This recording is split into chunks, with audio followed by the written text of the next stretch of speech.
Hello, Becky here. Welcome back to my channel. I am a mom, just trying to read. And as my shirt says, so many books and not enough time. So true. I am here to do a little book haul, book buying materialistic discussion. I know this goes around.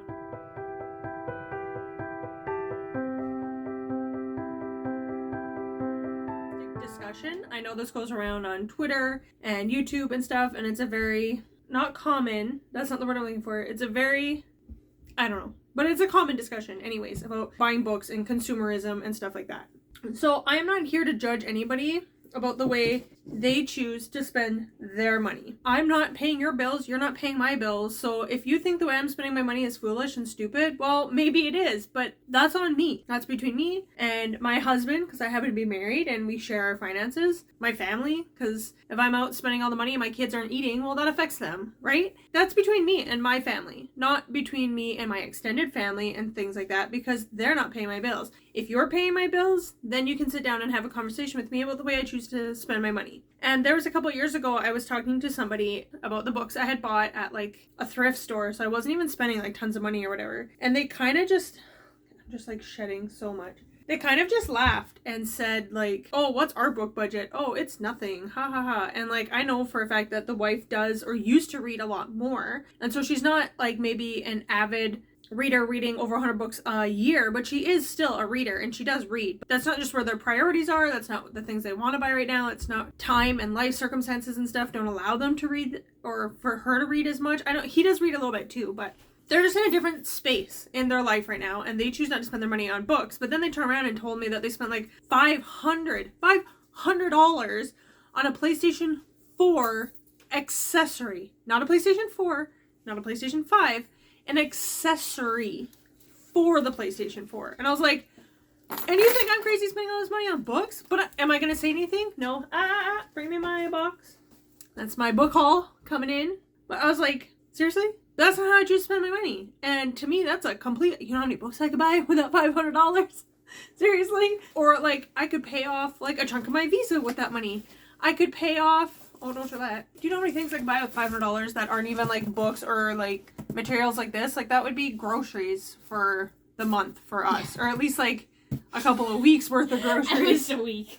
At least a week's worth of groceries for us. And they have like, their family was the same size as our family. Actually, they're the same size. Like we've had another baby since then, but they also, their kids are older, so they're eating more and stuff like that. So like, it's just the way they prioritize their money. Like whatever, you can spend your money however you want. And I'm not here to judge you, and I don't need you judging me. You see me open up my books and just shush it, leave it alone. But my thoughts on all of this has been, why am I consuming the things I'm consuming? When I have a bad day, why do I turn to Chapters and go and add books to my book cart? When I'm feeling stressed or I've just been fighting with the kids or fighting with my husband or just overwhelmed by the dishes and the laundry and all that stuff, why do I go and buy more books? Books are not gonna, they make me happy. Like I've been watching that Tidying Up by Marie Kondo and it's like, does this bring you joy? Does that bring you joy? We're going through her clothes and being like, does this bring you joy? Are you keeping these clothes or not? Books do bring me joy. And like my book is shirts. Like this is new. I'm keeping this shirt kind of thing. I shouldn't say joy. They bring happiness. I believe joy comes from God and it's beyond your circumstances. It's beyond your happenstance. It's beyond your happenings. It's something that lives deep inside of you. And God gives you this lasting joy that's beyond this world. That doesn't make sense. That you shouldn't have joy during stress and difficult, hard times. But you can have peace and joy because of God. And an ender dragon just like flew past here, in case you're wondering what that was. So like, why what I need to do is when I'm stressed, when I'm tired, when I've had a bad day, when I've had a fight with my husband, when I've had a fight with the kids, when it's just a not great time, I need to turn to God. I need to open my Bible. I need to go to my Bible app on my phone. I need to open up my physical Bible. I need to journal. I need to pray. I need to go for a walk and get out of the house and burn off that excess energy. I don't need to turn to Amazon and Chapters and whatever other online shopping that I might want to do. Mostly it's books, mostly it's crap off of Amazon. I don't buy a ton of clothes because clothes just, that's a whole other discussion. But I need to find my joy in God. For me, personally, as a Christian, you need to figure out what that is for you. But I challenge you not to think about like how much of my budget is going to books, but why am I buying shoes, purses, books, whatever, PlayStation accessories, whatever you're choosing to spend your money on, why are you spending your money on that stuff? And why are you turning to that stuff? Because at the end of the day, you're just collecting more stuff to put in your house. And for me, like, we are trying to clean up, we are trying to get rid of some stuff and reorganize things, because all this stuff is stressful and it's overwhelming and it's too much, and we need to clean and just bring peace to our home. And I also am struggling with my relationship with God right now and just not feeling connected to him and hearing from him and having that relationship that I want with him. And I need to learn to turn towards God and the Bible and praying and journaling, and not towards the books, all the books. So I was having a hard time and I bought some books. All that being said, and I need to teach my kids that, you know, you don't turn to the ice cream bucket or the Amazon wish cart to fill the hole in your soul. You need to fill it with things that are God-honoring and healthy for you, mentally, physically, emotionally healthy ways of coping in life, like petting a cat. Look at him. Look at that love. So are you ready for a book haul? So, I don't have any scissors, but I got a big set of keys here. Open the box of keys. Who would make a good pillow? Unless you're allergic to cats. That could make a terrible pillow. Like me. I'm allergic to cats. Why do we have 2 cats? Don't even ask. Why do I have so many books? Look at that. Look at that grump face. Not you. You. Hold on. Look how pretty I am, Mama. He's purring.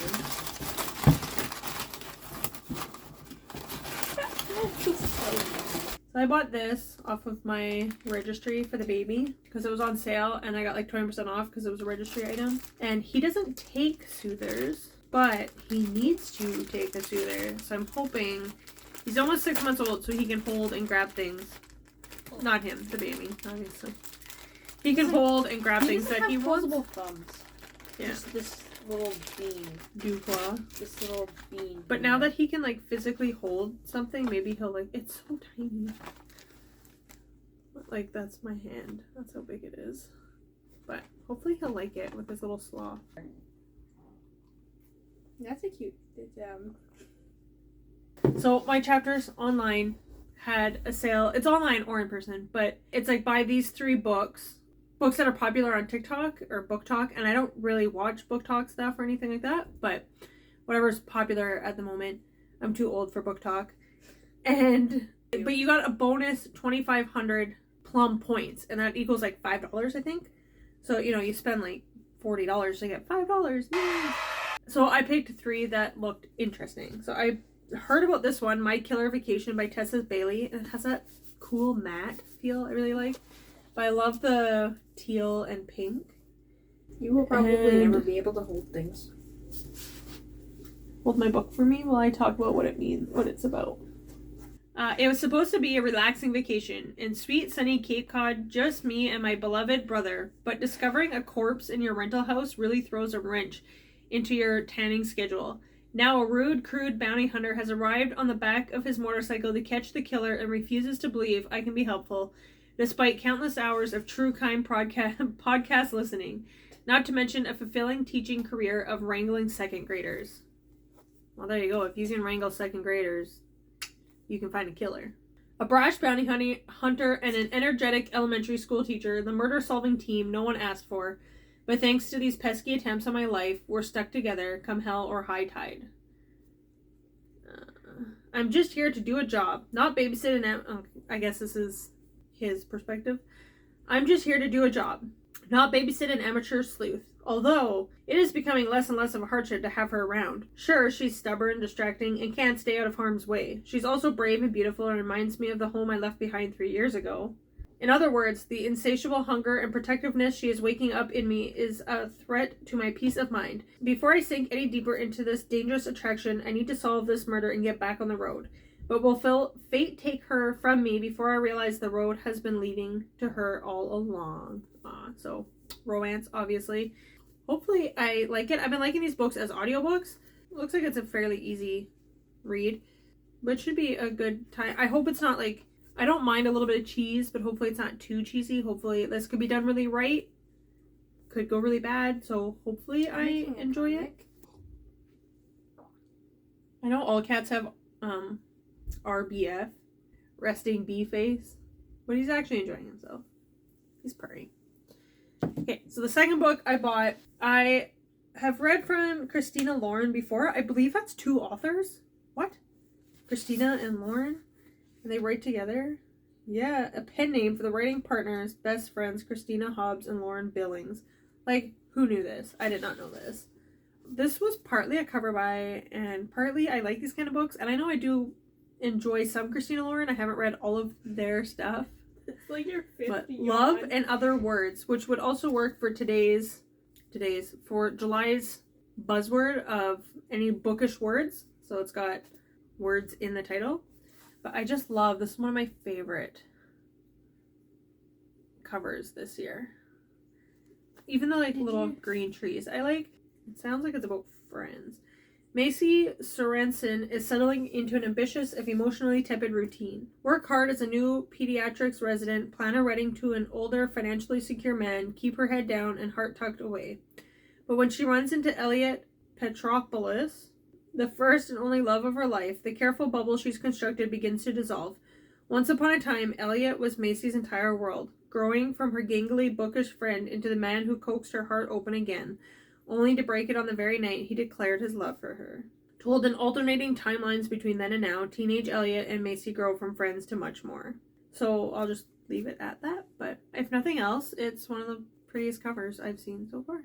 And then, one of my other favorite covers of this year that I had no intention of picking up whatsoever, but happened to be on this list, and I was like, fine, because I really want this cover. And I talk about how I never buy books just based on the cover alone. So I'm sure the story will be really good, but I did buy it partly for the extra bonus points. But Daughter of the Moon Goddess. I got it in paperback. But the paperback and hardback, I believe, have the same picture and stuff. But this is just stunning. I just love this. So, yeah. Growing Up on the Moon. Xingyan?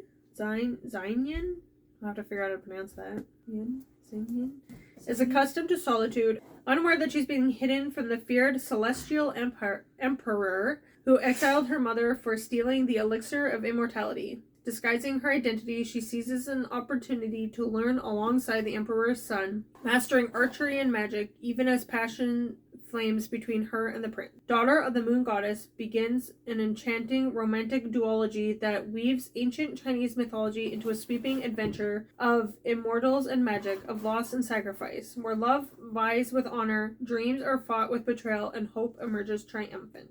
There you go. That's my little mini book haul. If this guy will let me get up. Like and subscribe. Yeah. Thank you for watching. Bye. Comment down below what your most recent book you bought was, and if you've read any of these books. Bye.